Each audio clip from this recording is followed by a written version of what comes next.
Country like India with its thriving population, the need of the hour is to find an alternate source of energy.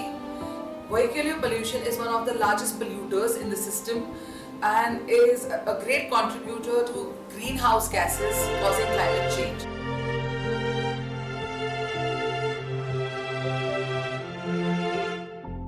So, in Nagpur, in the heart of India today, we are looking at alternate means of transport which would help not create that pollution. So let's go have a look. ये e rickshaw पहली बात तो होती क्या है?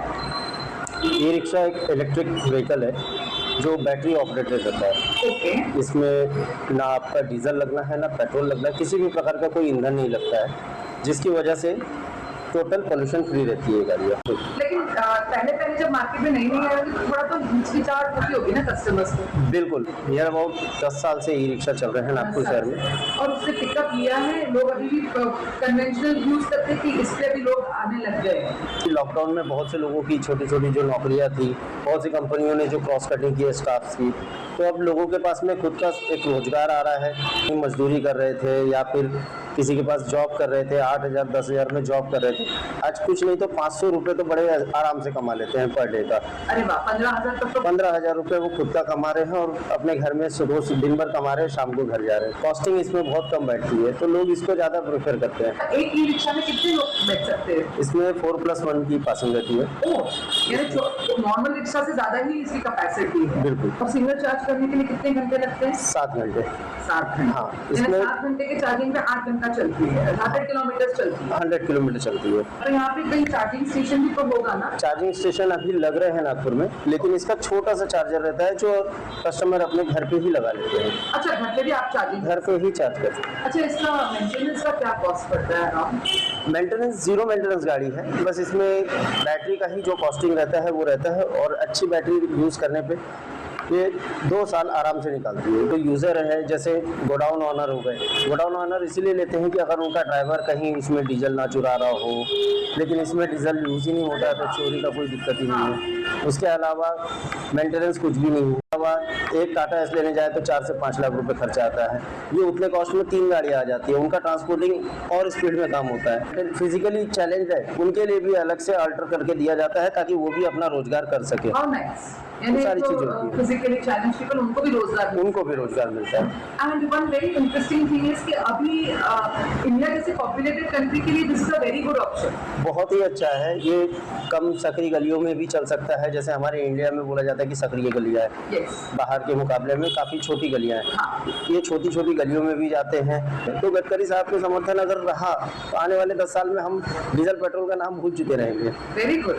यानी पर्यावरण का भी इफेक्ट अच्छा है और कॉस्ट इफेक्टिव भी है, लो मेंटेनेंस भी है एंड इजीली अवेलेबल है, ज्यादा एक्सपेंसिव। बिल्कुल। मैंने पहला रिक्शा बेचा था, जो कस्टमर था वो अपने मोहल्ले में जब लेके गया था तो उसके पीछे बच्चे दौड़ रहे थे कि ये क्या चीज़ है, ना आवाज़ है ना धुआं निकल रहा है, ये कैसी गाड़ी बन गई है। तो लोगों को पहले जुगाड़ लगता था, लेकिन आज ये लोगों के लिए सबसे ज़्यादा महत्वपूर्ण, जीविका चलाने के लिए सबसे ज़्यादा महत्वपूर्ण चीज़ हो गई है। And I hope we all shift to this better mode of transport, even in cars, even in buses and even in our rickshaws and tempos.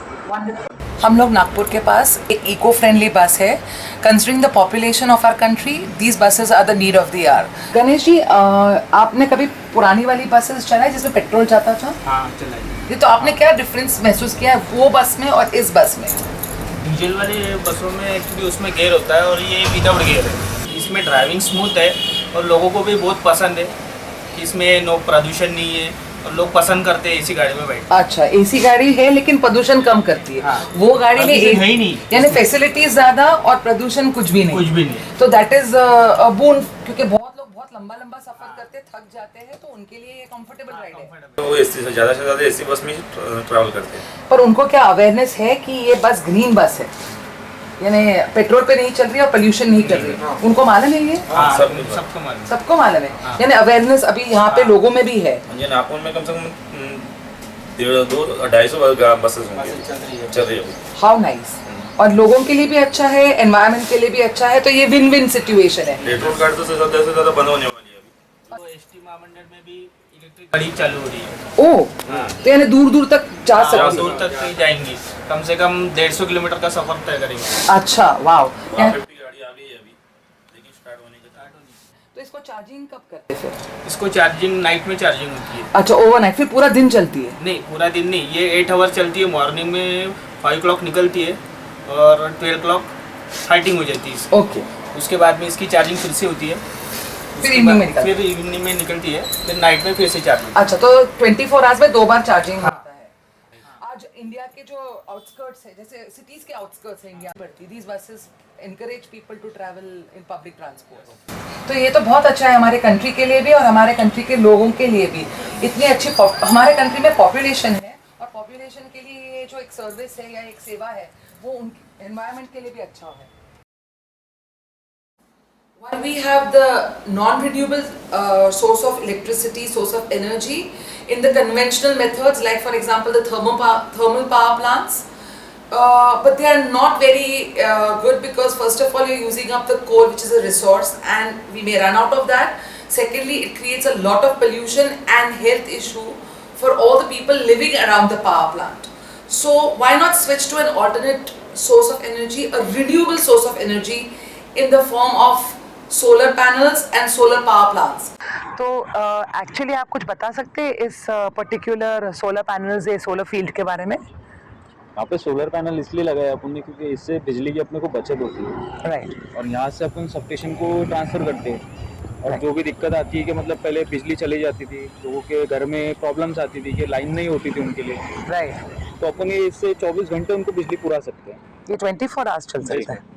अच्छा, मतलब दिन में अपन इसको ये इससे चलता है सन पे, हाँ, सूरज की किरणों से Correct. चलता है और रात में हम इसको बैटरी पे बैकअप देते हैं। बैकअप देते। जी। तो ये मतलब 2 गांव आराम से चला सकते हैं। वाओ, यानी जहाँ पे पावर की दिक्कत पावर की थी दिक्कत पहले, है, हाँ, वो सब सॉल्व हो गई। पूरी सॉल्व हो गई इससे। तो इनको फार्मिंग में भी हेल्प होता होगा जी, इसका? बिल्कुल बिल्कुल। फार्मिंग में हमारे अभी प्लांट चालू है मैम एक्चुअली। राइट। हाँ, जिससे हम सोलर पंप लगाते हैं, सोलर पंप पैनल बोलते हैं उसको। ओके। हम उसको 2 HP के मोटर के लिए हम 3 किलोवाट का यूज कर सकते हैं। तो उनके लिए अगर इलेक्ट्रिसिटी प्रोवाइड करें थ्रू नॉर्मल मींस तो शायद एनवायरनमेंट के लिए इतना अच्छा नहीं होगा।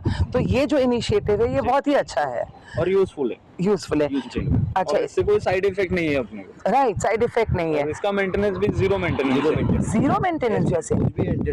बस मतलब ये जो अगर खुले इसमें लगा है ना इसको, तो ये प्रॉब्लम जाता है कि ग्रास वगैरह बढ़ जाती है तो वो निकालनी पड़ती है, जो ग्रास वगैरह। अच्छा, बस जो बेसिक गार्डन का मेंटेनेंस है। मेंटेनेंस बस। Let's have a look at some interesting places where they have been used by citizens, for example in rural areas as well as in urban homes. Let's have a look. ये लगा दी, bore लगाए, तो फिर मैंने उसको बिजली के लिए जो कनेक्ट डिमांड भरा था तो उन्होंने बिजली नहीं दी। फिर वो अगर गडकरी साहब ये थे, फिर उन्होंने ये सौर ऊर्जा वाला ये वाला प्लान। तो और अच्छा है ना, लेकिन हाँ, तो और अच्छा है, लेकिन 5 बस साल आराम से चलते रहते। 5 साल हो गया अभी।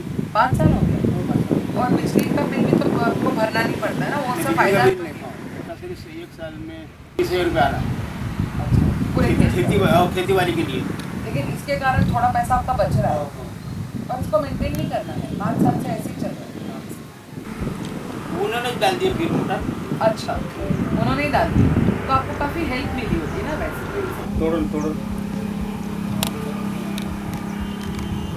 इधर नहीं जाइए, माय फेवरेट। तो जब बारिश गिरती तो इसका क्या होता है? ये तो बंद हो रहता है। आप बंद कर, अच्छा ये चलता ही नहीं क्योंकि स्थान ही नहीं रहता तो नहीं, पर इसको ढकना पड़ता है कि खुला भी चलता है? नहीं, ये खुला रहता है। पूरा।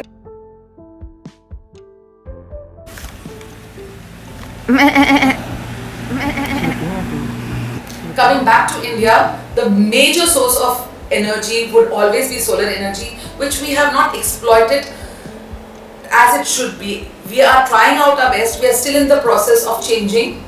Let's switch to alternate energies. In a country like India, particularly in the heart of India in Nagpur, I think it's ideal to use the solar power, which is a renewable source of energy. Absolutely. Because it's not only eco-friendly, but it is also commercially friendly, economically Yeah, friendly. I think it works out much cheaper, and the panels will last me at least 25 years Oh wow! So then, without damage. okay. So basically, Like actually for me, because I wanted to do something for the environment, I wanted to participate somehow. okay. So I felt putting solar panels, and initially the cost was a little high, but it's Okay. worth it. So since 2017, I have not paid an electricity bill. People leave the carbon footprint. You are actually leaving your green footprint. I am producing around 1,000 to 1,200 kilowatts of electricity through these panels, Right. and I am consuming a quarter of it. Okay, so So that's I am giving back so much to To the the- grid. You were saying something about it, this being economical and worth the while because you spent a lot of investment more than that. So even if I hadn't, even if I hadn't got a subsidy, that I spent 5 lakhs, right, to install that many panels. So in 5 years, I would have recovered. Yeah, but you still got a subsidy, and you said you could put on all the air conditioners. That would be about 4 or 5 in the house, Right. and all the lights and everything. Instead, it would not be a burden or a load on the. On my system. No. I know ACs are not very green, Right. really speaking, but then everybody wanted AC in their room. And it's a quite a dependable source of energy, I would say. Even in monsoons, we still. Okay, even in monsoons, without the sun being out, you can Yes, but still. we don't manufacture as much. The UV rays are affected by the cloud cover. Right. So technically it's not sun giving power, it's the UV ray. I bought an EV and I can charge my EV electric vehicle At home. at home. I don't need to go to a charging station, and it doesn't cost me anything because my solar panels are Taking charging. care of this. Yeah. So you don't even need the petrol pumps anymore. Like I said, the green footprint. Wind is also a source of energy. Good energy, renewable energy, clean energy. Installing windmills will always help us to kind of take advantage of this. Speaking of alternate sources of energy, we have looked at solar energy. We can also look at a multi-purpose project with hydroelectricity being generated by it, along with other things like irrigation, fisheries, tourism, ecotourism, and many other things. Let's have a look at hydroelectricity.